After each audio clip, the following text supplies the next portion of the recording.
Thank you so much, Dan, for that wonderful introduction, and I so appreciate you reading my mother's diary to make it. Ladies and gentlemen, this is a wonderful occasion, not only in terms of what this means for our association, but also in terms of all the wonderful people who've been associated with it. I, first of all, want to recognize Dan Rodriguez, whose wonderful leadership this whole year has been inspirational not only to me, but to every member of the executive committee, and has served as a catalyst for us to move forward in some of the most challenging times. And I hope that you'll join me in giving him another round of applause for a wonderful leadership.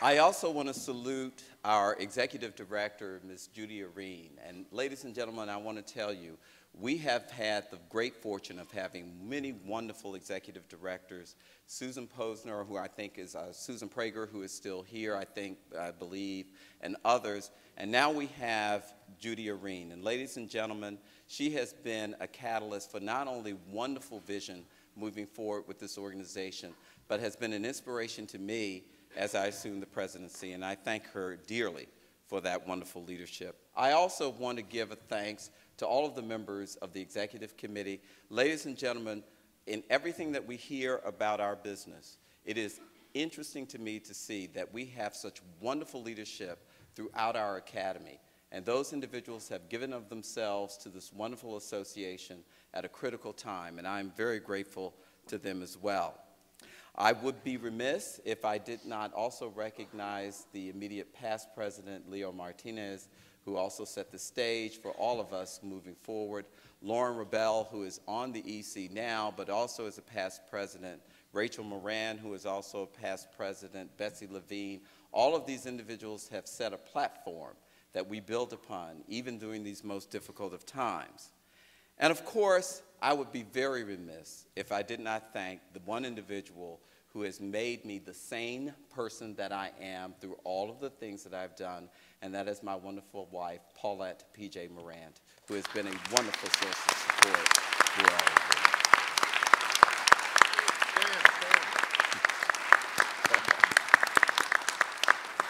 You will always recognize her. She has her camera. You will all be taking a photograph throughout this whole thing. Ladies and gentlemen, I'm not going to take a lot of time, but there are just so many thoughts that are rolling through my head, both in terms of what I've seen during the times I've been a part of this wonderful academy, and certainly what I've seen in witnessing you and everything that we've done throughout our course and really directing American legal education. This is really surreal for me in a number of different ways, and part of it is just being in this building and in this room. Because I remember coming to the recruitment conference and sitting where you're sitting as someone who is looking to join this wonderful academy.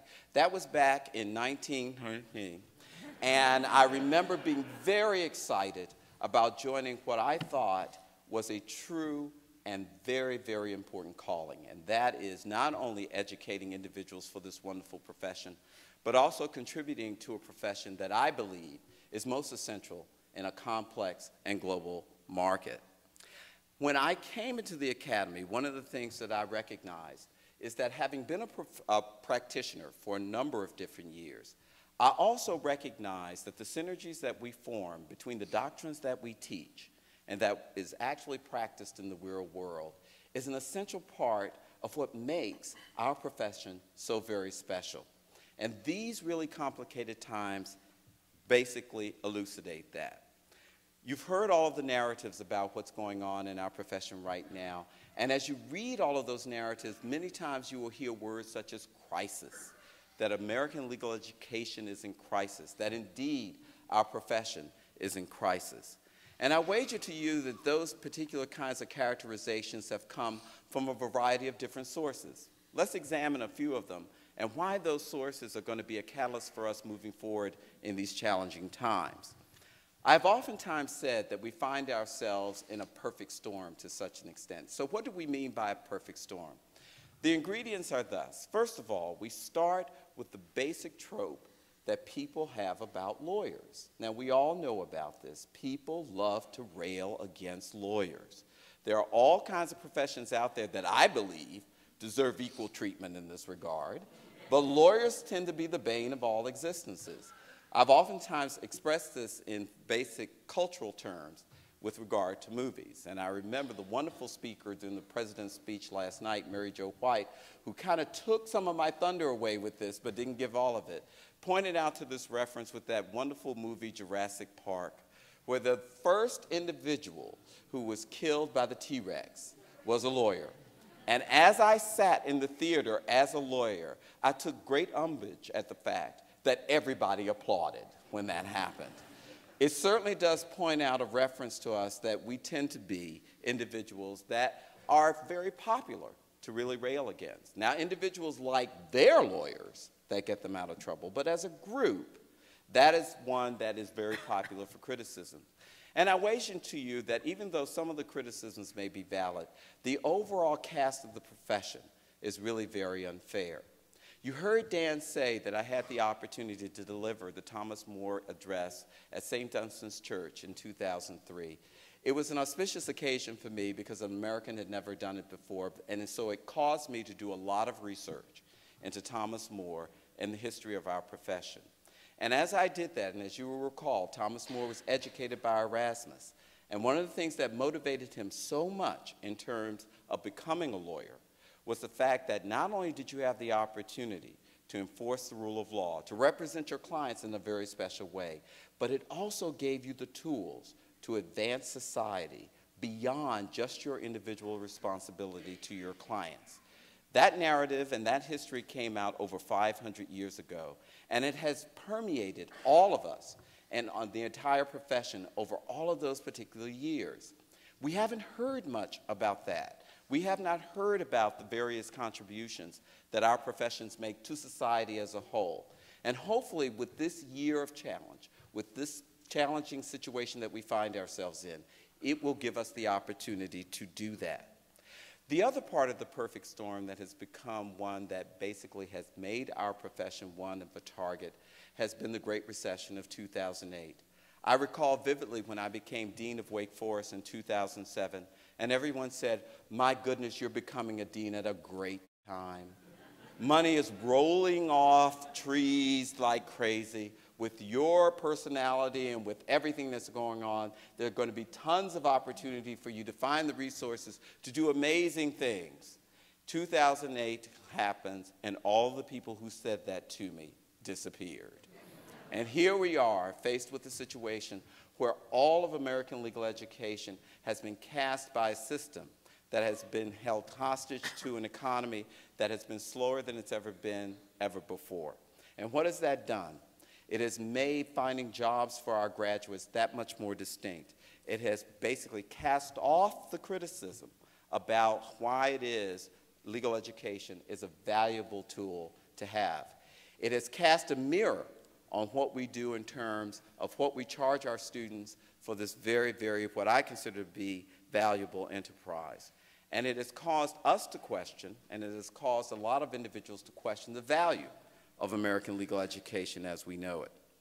You add to those two particular things the press that has really focused in on American legal education during these very tough times. It is not to suggest that we are immune to criticism. We should be. But at the same time, it's interesting to me to note that we are not the only industry that's really suffered as a result of what has happened in this economy. You can look all over the higher educational transit, and you will see many different disciplines that have suffered the same types of fates that we have. But at the same time, we are the ones that get the focus, and that gives us an opportunity to show the world how we respond. And have we responded? Yes, we have.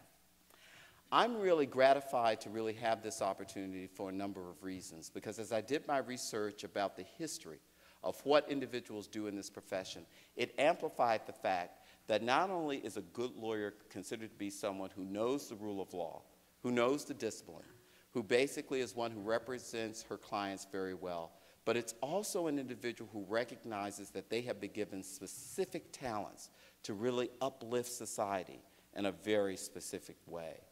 That is truly gratifying, and I think this time, during the most challenging times we've ever seen, that particular quotient can become a linchpin as we sort of move forward in this very, very challenging time. American legal education, as I see it, has always been a gateway to not only providing an education for students to really become the kind of professionals that we need in a complex society, but it has also been the type of education that gives individuals what I consider to be a key for their journey to a destination. As I tell students all the time, your career is not a destination, it is truly a journey.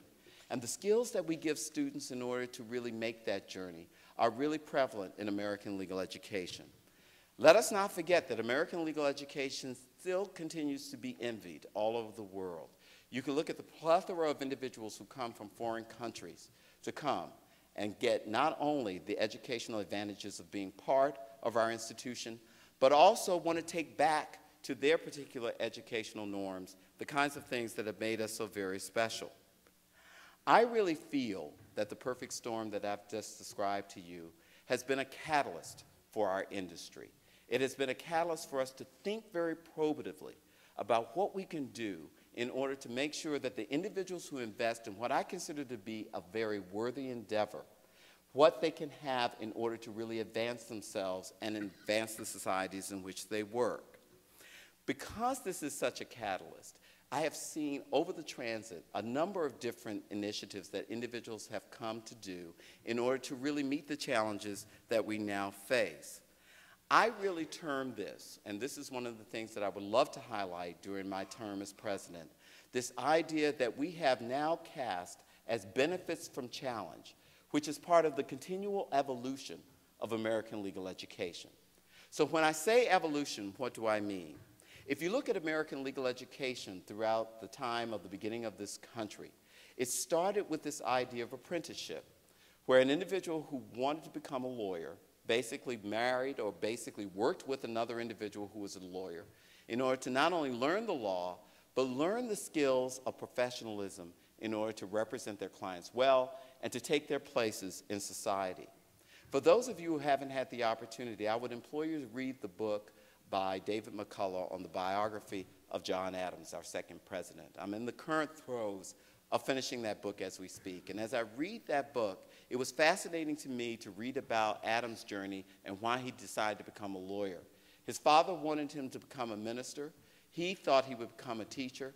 But then he looked at his options, and he looked at how can I affect society best? And when he asked himself that question, he came up with an inevitable answer.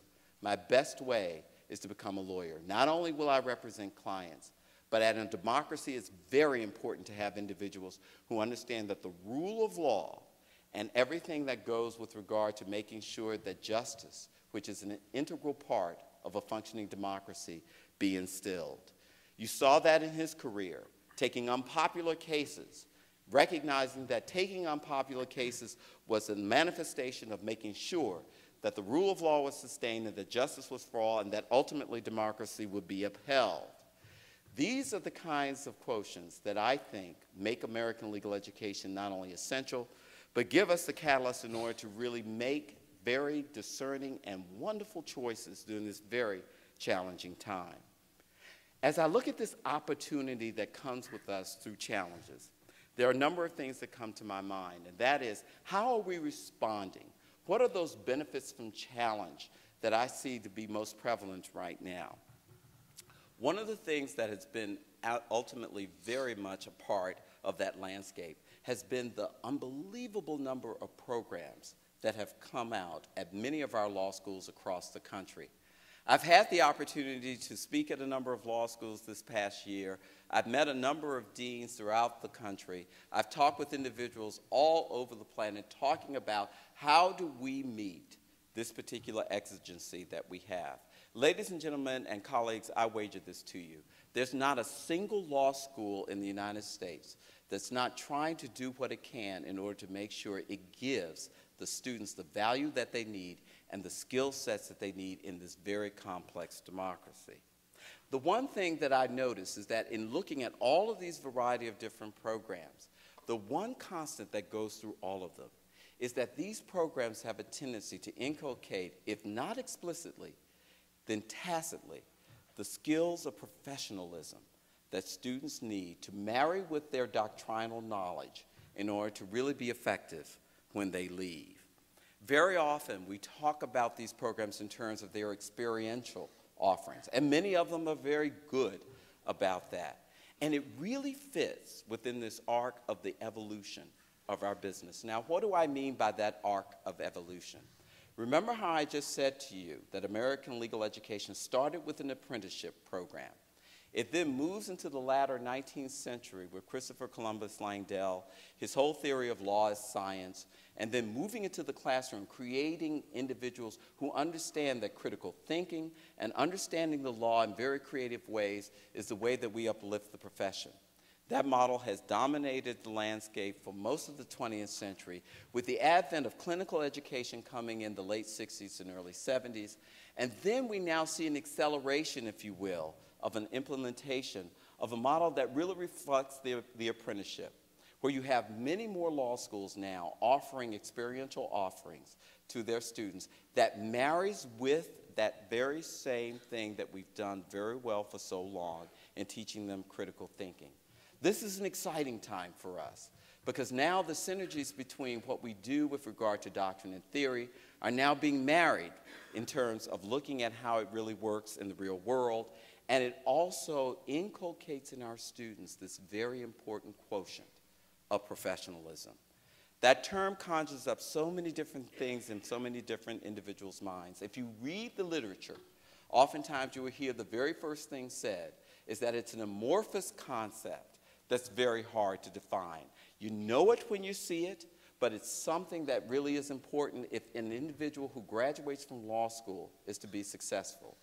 We can all look at those various quotients. They can be everything from knowing how your craft very well, conducting yourself with regard to the ethical considerations that are always prevalent in our norm, to knowing how to relate to individuals, working with a variety of different individuals, understanding that getting people to open up to you, to get individuals to actually work with you to solve their problems, becomes one of the most important quotients in not only your success, but also your ability to help individuals through their times.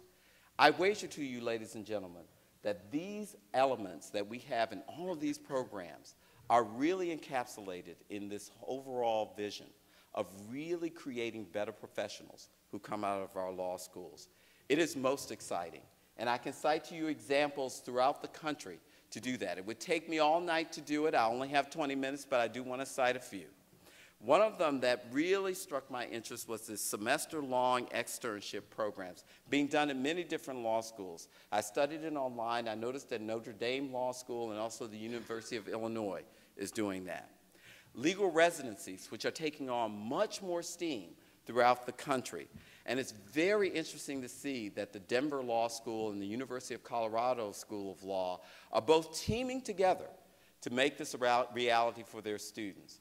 Now, one of the things that's really very important about this is that we're now seeing that our member schools are taking the learning that our students have while they're in law school and now giving them a footbridge into the profession itself through these residencies. They're taking storms all over the country, and I wager to you that by doing this, we're inculcating in our students not only the idea that they need to know the law, but they also have to have a great appreciation of what it takes to be great professionals.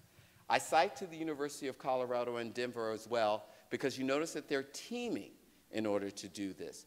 Never has there been a time in our profession where we need to forge relationships so that we're able to really address the problems of the academy. That we will have more opportunities to do this is what will excite me during my presidency with AALS.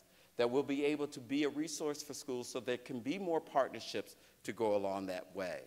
Note that a number of different law schools as well are doing such things as having courses that basically acquaint the students between the synergies of what they learn in the classroom and how they are to really behave as professionals. I cite to a couple of schools all over the country that have done this. The Indiana Law School, the law school that I left at Wake Forest has a course in this particular regard.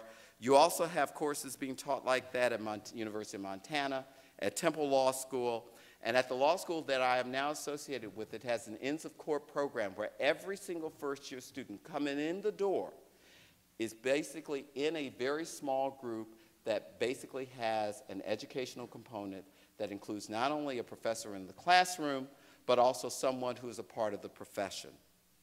All of these particular programs, coupled with the renewed emphasis in pro bono work, really combines to make this particular part of our history one of the most dynamic that we've had. For many of you, hopefully you had the opportunity to hear the speech made by Mary Jo White, who is Secretary of the SEC, yesterday. And as she was speaking, a smile just went across my face as broadly as it can be, because one of the things that she had indicated was that in addition to being able to really give our students what they need doctrinally, one of the things that enriches their lives as a professor or in this profession, what enriches their lives as someone who is going to really take forward and represent their clients, is this opportunity to take your skills and really uplift your societies, giving back to those societies. Not only does that enrich you as an individual, but it also changes or helps to change the trope about our profession, where there are just so many individuals who are not only representing their clients, but also giving back to society as a whole. Now, this is not to suggest that challenges do not remain. They certainly do remain in many different arenas. One of the things that's most prevalent, and we see this so often in some of the literature, is that legal education is still very expensive, that we're still looking at a model that basically emphasizes theory over those institutions that basically give the synergy with regard to practice. We still hear a lot of conversations about all of the changes that are coming about are way too slow, that they're not happening as quickly as they possibly can, that the scholarly mission that we have is not one that's really endemic in terms of what we need to be giving our students. Ladies and gentlemen, I tell you this, and my colleagues, I ask you to join me, that all of those particular criticisms are those that we can meet, and we are beginning to meet them in very short order. Even though the cost of legal education today is more expensive than it's ever been before, I wager to you that law schools are beginning to do more with less, and they're required to do that, and they're thinking of innovative ways in order to make that happen. I look forward to highlighting many of those ways, and now that the AALS is now going to become a resource for our member schools more so than ever before, we'll be able to share those ideas with you as we go along.